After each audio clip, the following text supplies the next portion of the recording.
Our journey begins in the 6th century before Christ, in Greece, where something of a miracle occurred. For the first time in recorded human history, a group of men decided that myths about angry gods were no longer a sufficient answer. These were the pre-Socratic philosophers, the first scientists. In the coastal city of Miletus, Thales looked at the world and said that all this immense diversity must have a single origin, and he proposed it was water. His student Anaximander said no, it is something infinite and undefined he called the apeiron. In another city, Heraclitus declared that everything is in a state of constant change and conflict, stating his famous line, "You cannot step into the same river twice." It wasn't their answers that were important, but their question, what is the origin of everything? They replaced who with what. And this was the beginning of the revolution. But philosophy shifted from the study of the cosmos to the study of man at the hands of a man who changed everything without writing a single word. Socrates. This strange man would walk barefoot in the markets of Athens, not to sell anything, but to buy wisdom by exposing the ignorance of others. He would stop generals and ask them, "What is courage?" and politicians and ask them, "What is justice?" only for them all to discover they didn't truly know what they were talking about. His dialectical method, based on question and answer, aimed to give birth to truth from within the mind. For Socrates, the unexamined life is not worth living.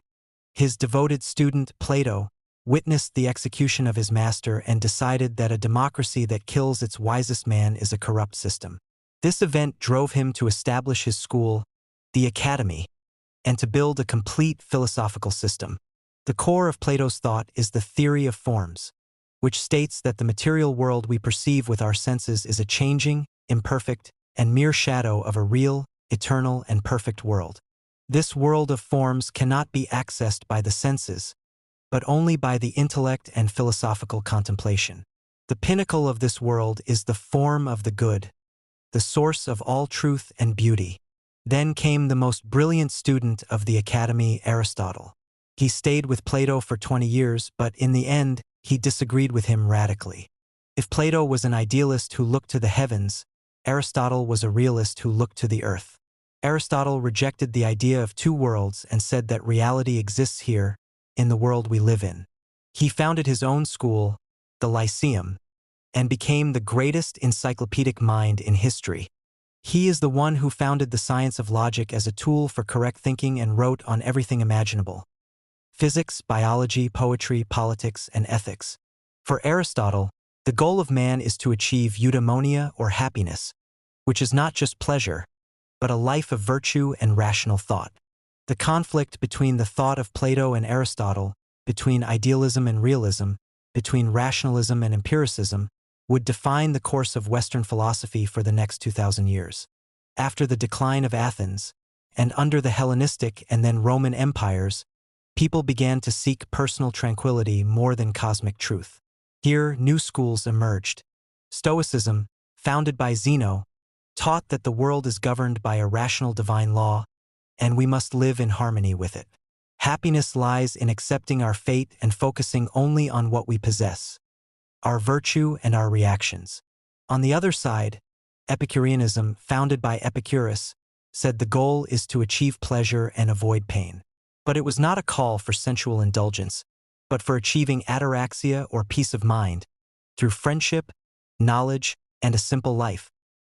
We now jump across the centuries to the Middle Ages, where philosophy meets the Abrahamic religions. In the Islamic world, which inherited the Greek texts through a massive translation movement in Baghdad, philosophers were not mere preservers. Al-Kindi sought to reconcile philosophy and Islam. Al-Farabi explained Aristotle's logic so well he was called the second teacher. Avicenna, Ibn Sina, built a massive philosophical system that merged Aristotelianism with Neoplatonism, profoundly influencing medicine and philosophy in both the East and West. And in Andalusia, Averroes Ibn Rushd emerged as the greatest commentator on Aristotle, defending reason and philosophy against the attacks of theologians, and his commentaries were responsible for reintroducing Aristotle to Latin Europe. In Christian Europe, the challenge was similar: how to combine the faith of Jerusalem with the reason of Athens. St. Augustine, influenced by Plato, saw faith as preceding reason, and that true knowledge is a divine illumination. Centuries later, Thomas Aquinas undertook a monumental task, merging the realist philosophy of Aristotle with Christian theology, attempting to prove the existence of God with reason and logic, and creating a harmonious synthesis between faith and reason.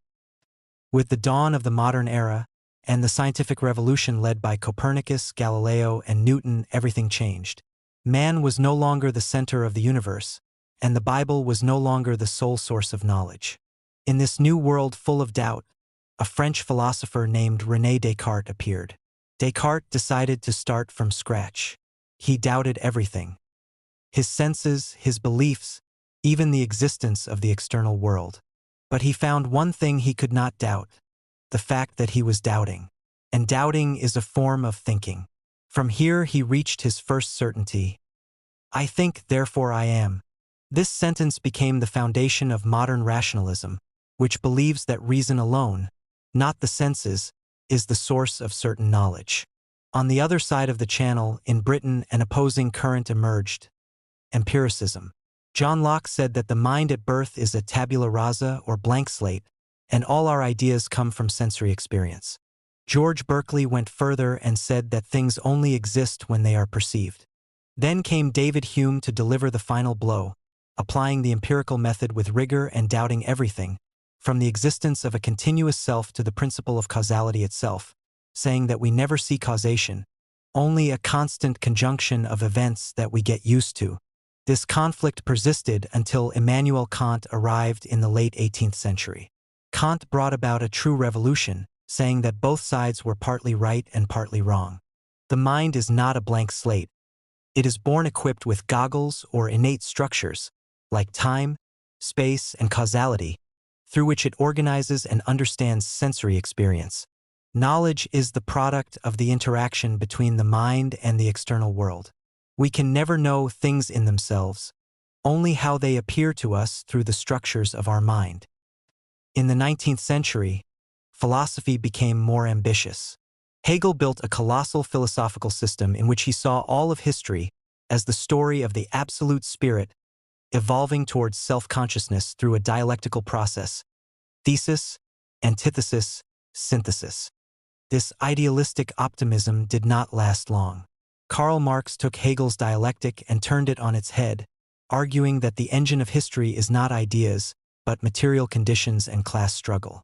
At the same time, rebellious voices rose against these grand systems. Soren Kierkegaard, considered the father of existentialism, mocked Hegel and said that the most important thing is not the system, but the individual, his personal existence, his anxiety, and his leaps of faith. Friedrich Nietzsche announced the death of God and predicted that Europe would sink into nihilism, calling for the creation of new values and a Superman, Übermensch, capable of transcending traditional morality. These seeds bore fruit in the 20th century, especially after the devastation of the world wars, in the form of existentialism. Martin Heidegger spoke of anxiety and being towards death. Jean-Paul Sartre coined the famous motto "existence precedes essence," insisting that we are condemned to be free, and therefore responsible for creating our own meaning in a meaningless world. Albert Camus spoke of the absurd, the clash between our longing for meaning and the silent universe, and called for a rebellion against this absurdity by living life with passion. In contrast, in the Anglo-American world, analytic philosophy developed, which avoided the grand questions of being and focused on the precise analysis of language and logic, believing that most philosophical problems are actually just linguistic misunderstandings.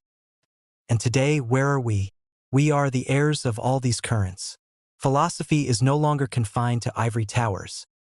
It interacts with artificial intelligence, bioethics, theories of social justice, and digital identity.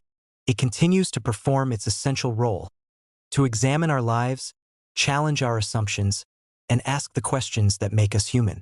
This journey across 2,500 years shows us one thing: philosophy is not just a set of answers, but the courage to keep asking questions. And every one of us is invited to participate in this eternal dialogue. Thank you for watching. In our upcoming videos, we will choose some of these schools and dive deeper into them. Tell me in the comments which school or philosopher intrigued you the most. I'll see you in the next episode.